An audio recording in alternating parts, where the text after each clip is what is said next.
हम सभी के लिए अत्यंत आवश्यक है।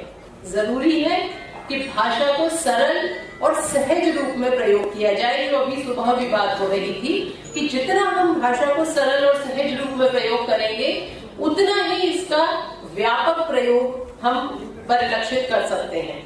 यह हर्ष का विषय है कि दिल्ली मेट्रो रेल कॉरपोरेशन राजभाषा की सेवा में सदैव तत्पर है। नराकास की बैठकों और इसके तत्वावधान में आयोजित विभिन्न कार्यक्रमों में दिल्ली मेट्रो सक्रिय रूप से हमेशा हिस्सा लेती रही है। मैं विश्वास दिलाना चाहूंगी कि भविष्य में भी हमारी संस्था अपना भरपूर योगदान देती रहेगी। दिल्ली मेट्रो में हिंदी का प्रयोग लगातार बढ़ रहा है। पिछले कुछ वर्षों में अत्यधिक इसका प्रयोग बढ़ा है। सूचना प्रौद्योगिकी के इस युग में नवीन तकनीकी के साथ हिंदी को जोड़कर हम आगे बढ़ रहे हैं। दिल्ली मेट्रो अपने सम्माननीय ग्राहकों को सभी सूचनाएं हिंदी में प्रदान करती है। ई ऑफिस में हिंदी में सरलता से कार्य करके कार्यालय में पेपर रहित कामकाज के सपने को साकार करने की दिशा में हम अग्रसर हैं।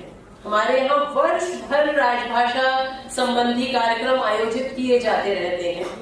हमारी मेट्रो ऐप जो आपने अभी एग्जीबिशन में देखी होगी, हालांकि ऐप हमारी पहले से थी, पर अभी 3 महीने पहले ही इसका संशोधित संस्करण आया है और जो कि पूरी तरह से द्विभाषी है, हिंदी में भी है। और सिर्फ 3 महीने में ही इसके 50 लाख से अधिक डाउनलोड्स हो चुके हैं और 10 लाख से अधिक एक्टिविटी।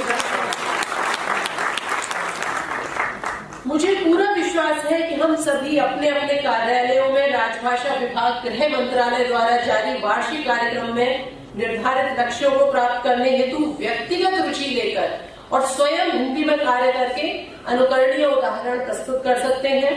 आइए हम सब यह संकल्प लें कि हम सभी उत्साहपूर्वक और गर्व के साथ हिंदी में अपना सभी कार्य करेंगे। हमें आशा है कि आने वाले समय में सामूहिक प्रयासों से हम सब देश में हिंदी के प्रयोग को एक नया आयाम देंगे।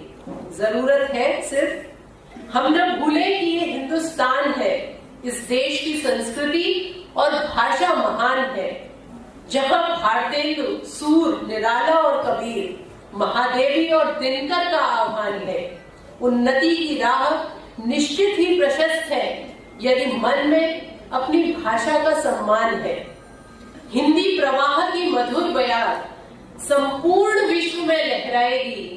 बस न भूलें कि ये हिंदुस्तान है और हिंदी हमारी पहचान है। धन्यवाद।